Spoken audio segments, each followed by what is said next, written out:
Ok, pessoal, essa então é a aula 5 e 6, Revoluções Burguesas, Revoluções Inglesas, Revolução Industrial, Revolução Francesa. E a gente vai começar falando, né, comentando aqui com o pessoal do nosso grupo de alguns exercícios que falam do iluminismo. O iluminismo, né, é uma das fundamentações teóricas da Revolução Francesa, tá? Deixa eu vou colocar, quero colocar vocês do ladinho aqui para irem falando. A Vitória, que estava falando antes comigo, vi dessa lista de iluminismo, você chegou a fazer algum que você quer que eu comente? Quero partir primeiro da dúvida de vocês, se fizeram algum de iluminismo. Então, nós temos aqui o exercício 1, né, de iluminismo associado aqui à Declaração da Independência.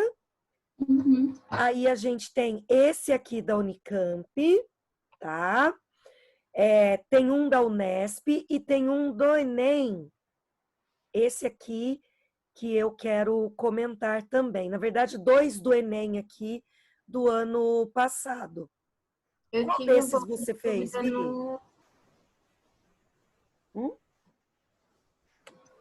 Pera. Deixa eu me localizar. Talvez o 1? Fiquei meio assim no 3. Oi? 3? O 3. O 3 você fez? Tá.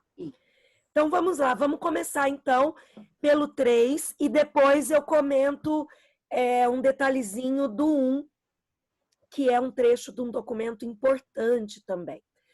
Então, olha só, a primeira coisa, né, quando a gente fala de iluminismo, é que as questões que costumeiramente são cobradas sobre iluminismo, elas acabam sendo interdisciplinares com filosofia, às vezes com sociologia também, tá? Então, às vezes, as alternativas vão puxar um pouco para os conceitos de filosofia, né, os filósofos iluministas, ou às vezes vão puxar para o lado da história, tá? Então, nesse aqui do Rousseau, né, Rousseau, um dos filósofos, né, um dos mais famosos filósofos iluministas, inclusive eu quero fazer uma coisa aqui. Vou colocar em vermelho, em negrito, em maiúscula. Além do Rousseau aqui, né? Rousseau. Qual outro filósofo iluminista vocês se lembram? Voltaire, né? Voltaire tinha os escritos mais radicais, mas foi um cara que viveu numa corte absolutista na Rússia durante muito tempo. Quem falou? O Locke também não é? Mas não francês, né? O Locke, ele vai ser eu vou colocar até aqui embaixo. Ah, não, agora... Ih, vai dar tilt aqui. Que são vários que a gente estuda. Tipo, tem...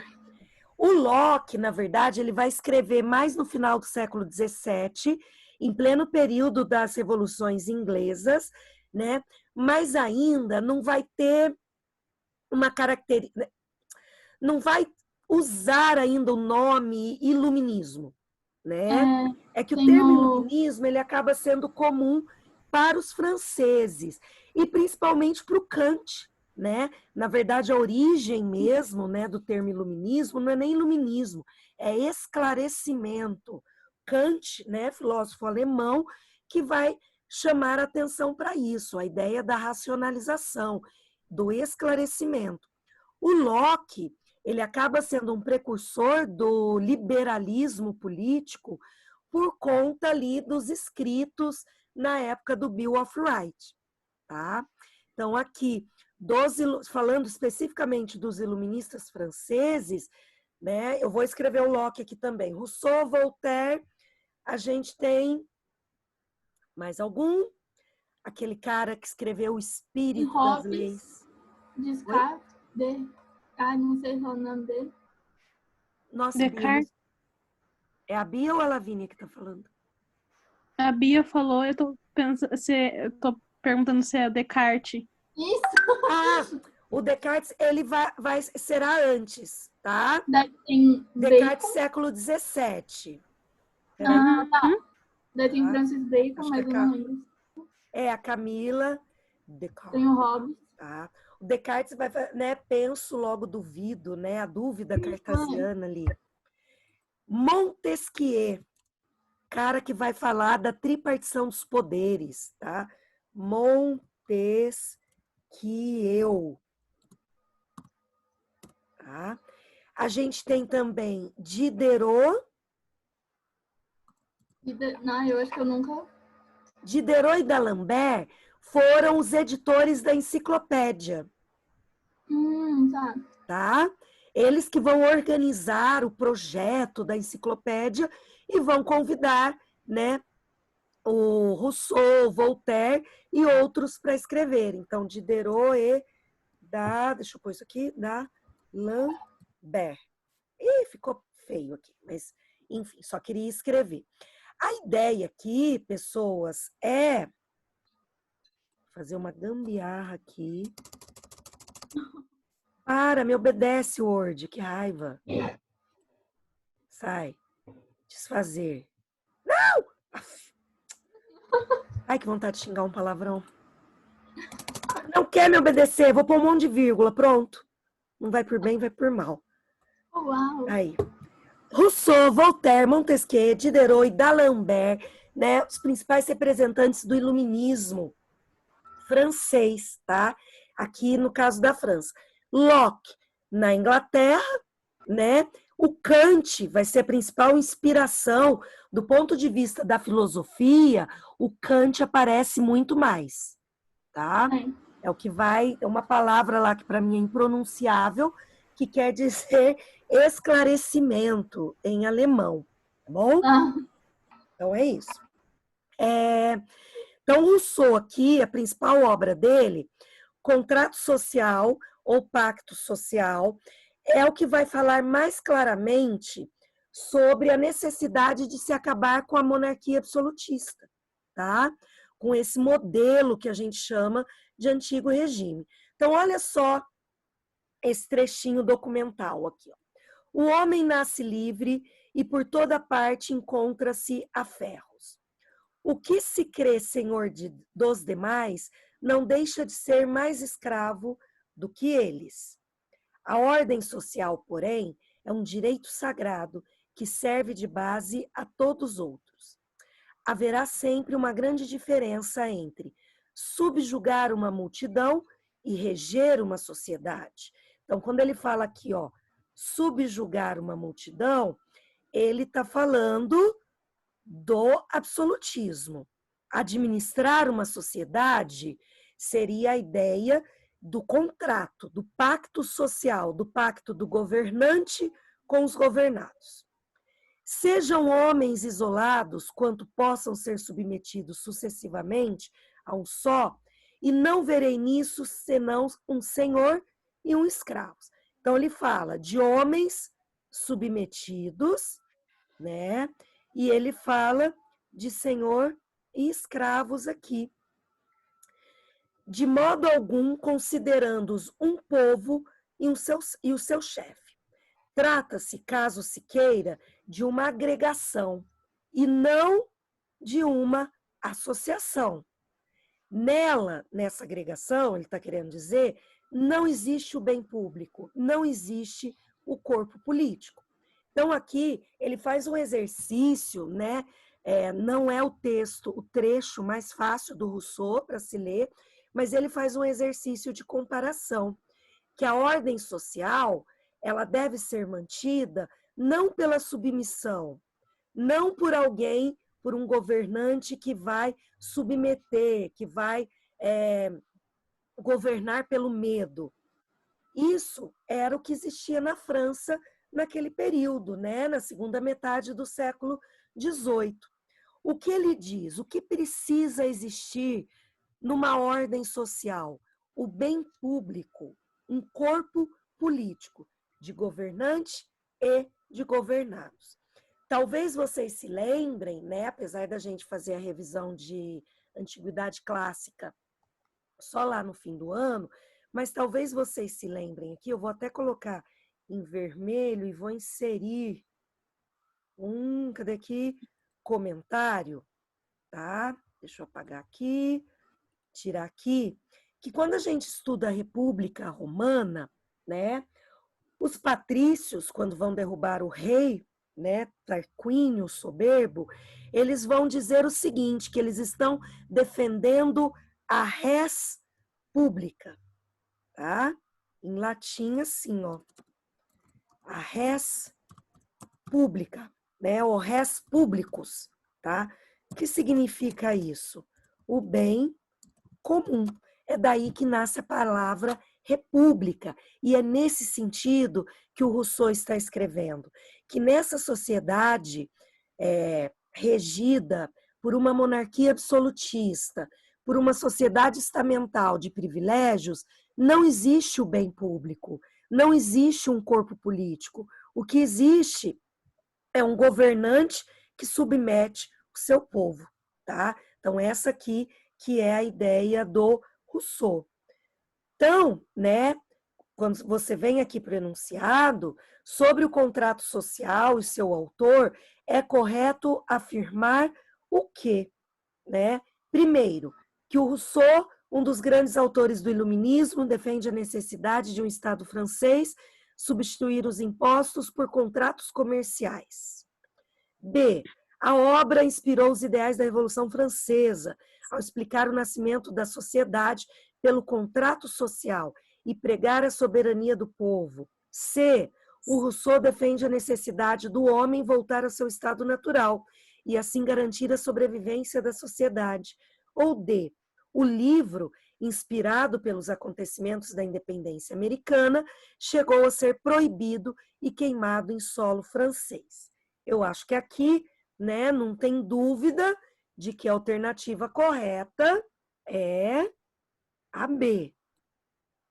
Tudo bem, meninas? Né? Uhum. A B. Olha aqui a ideia, né, de soberania do povo.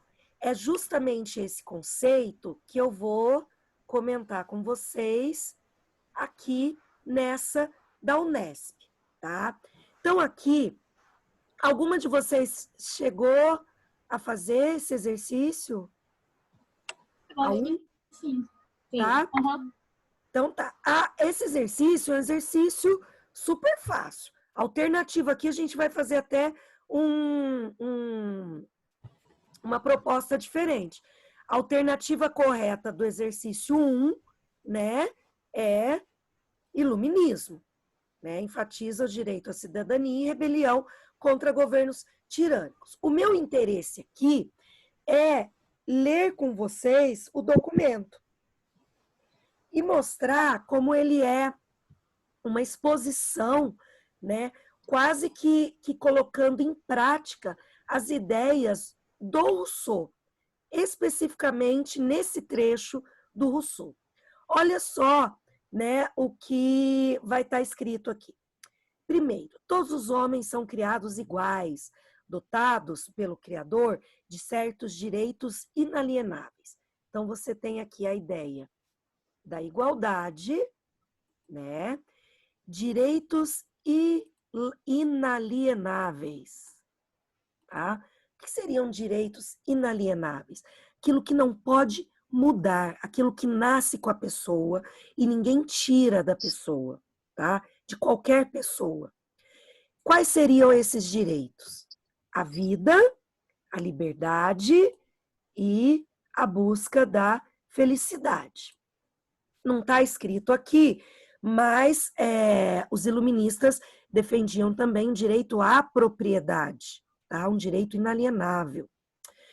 Para assegurar esses direitos entre os homens, se instituem os governos. Então, ele continua assim, ó, que esses direitos, para serem assegurados, são instituídos os governos. Eu estou invertendo aqui o sujeito, verbo, predicado, tudo, para a gente entender melhor. Ou seja, é o governo, tá, instituído que tem a obrigação de garantir esse direito. Só que o governo deriva, né? O poder desse governo deriva justamente do consentimento do governado. Ou seja, você fecha o círculo nesse momento com a seguinte ideia: os governados, né, os súditos ou, né, vamos pensar assim, os cidadãos, eles escolhem o governo. E a obrigação do governo é garantir o direito do governado, que é instituir o próprio governo. E não só isso, destruir e depor esse governo se esse governo não cumprir com a sua obrigação. Então, olha só, sempre que uma forma de governo se dispõe a destruir essa finalidade, cabe ao povo, ou seja, ao governado, os governados, o direito de alterá-la ou aboli-la e instituir um novo governo, tá? Então, é até um dever e direito dos governados vigiar o governante, vigiar a instituição governo. Porque para o Rousseau, e aqui no caso da Declaração de Independência, a própria definição de governo é feita pela escolha dos governados. Só existe uma legitimidade num governo para os iluministas: aqueles que servem, né? A legitimidade é aquela que serve o governado, tá? Assentando seu fundamento sobre tais princípios e organizando seus poderes, de tal forma que a ele pareça ter maior probabilidade de alcançar-lhe a segurança e a felicidade, tá? Então, lendo agora de uma vez só, né, a gente pode entender assim: para assegurar esse direito entre os homens, se instituem os governos, que derivam seus justos poderes do consentimento dos governados. Ou seja, o governo só existe para uma única função: servir aos governados, tá? Sempre que uma forma de governo se dispõe a destruir essa finalidade, cabe ao povo o direito de alterar ou abolir esse governo, instituindo um novo. Então, essa declaração da independência foi feita no sentido que os colonos escreveram isso para a Inglaterra. Eles não viam o governo da Inglaterra, da metrópole, como um governo legítimo. Não se sentiam legitimados e representados. Não sentiam que seus direitos estavam preservados. Então, a única alternativa, com base nesse fundamento iluminista, é destituir esse governo e criar um outro. Resultado: independência dos Estados Unidos, tá? Então, aqui a ideia: direito da cidadania, que é essa ideia dos governados, e o direito de se rebelar contra governos tirânicos, que no caso aí os colonos entendiam que era a Inglaterra. Tudo bem, meninas? Então, eu fiz questão de ler isso com vocês, né? Esse trecho, esse aqui, tá? Pra gente, antes até de fazer esse do Enem, vou fazer o 8, pra gente até trabalhar um pouco melhor essa questão dos conceitos, né? Tanto no sentido da filosofia iluminista, mas no sentido de política, né? De sociologia política, tá bom? Agora a gente vai fazer o exercício 7 e 8. Eu vou começar primeiro com o 8, porque ele, né, ele complementa isso que eu estava falando. Então, olha só o enunciado do exercício 8, do Enem de 2017. Os direitos civis, surgidos na luta contra o absolutismo real, ao se inscreverem... Oi? Oi, gente? Não? Alguém falou? Não, desculpa. Vou aqui um pouco. Eu não escutei. Alguém quer falar isso? Ó, os direitos civis, surgidos na luta contra o absolutismo real, ao se inscreverem nas primeiras constituições modernas, aparecem como se fossem conquistas definitivas de toda a humanidade. Por isso, ainda hoje, invocamos esses velhos direitos naturais, inalienáveis, né, nas batalhas contra regimes autoritários que subsistem. Ou seja, né, são considerados direitos garantidos pela própria situação, pela própria condição humana, tá? Conquistas definitivas de toda a humanidade. Depois disso, só vieram direitos que acrescentariam, tá? Então, o conjunto de direitos a qual o texto se refere inclui. Alguém chegou a fazer essa? Eu fiz. Qual que você assinalou? É 8, né? É. Coloquei D. Isso. A ideia de igualdade jurídica, tá? Ops, igualdade. Vai, filha. A Camila também colocou D. Eu deixei aqui o chat ligado aqui, Cá, tô acompanhando agora você. Igualdade jurídica e liberdade de expressão. Ah, Ana, mas as outras alternativas não são direitos, né? Na verdade são, mas são direitos adquiridos posteriormente e de forma diferente, dependendo do contexto histórico ou da sociedade que se está estudando. Por exemplo, voto secreto, moradia, previdência, filiação partidária, tá bom? Então, aí, a alternativa correta é a D. Gente, para não ficar interrompido, eu vou fazer o seguinte, tá? Eu vou, então, fechar essa aula e vou mandar um outro link para vocês, que aí a gente vai falar, começando direto no exercício 7, tá bom? Tá bom. Que ele é mais chatinho aqui. Então, cadê aqui? Aparece, criatura. Deixa eu pôr aqui. Entendi. Então, estamos terminando essa aula e vamos continuar na gravação seguinte. Tá.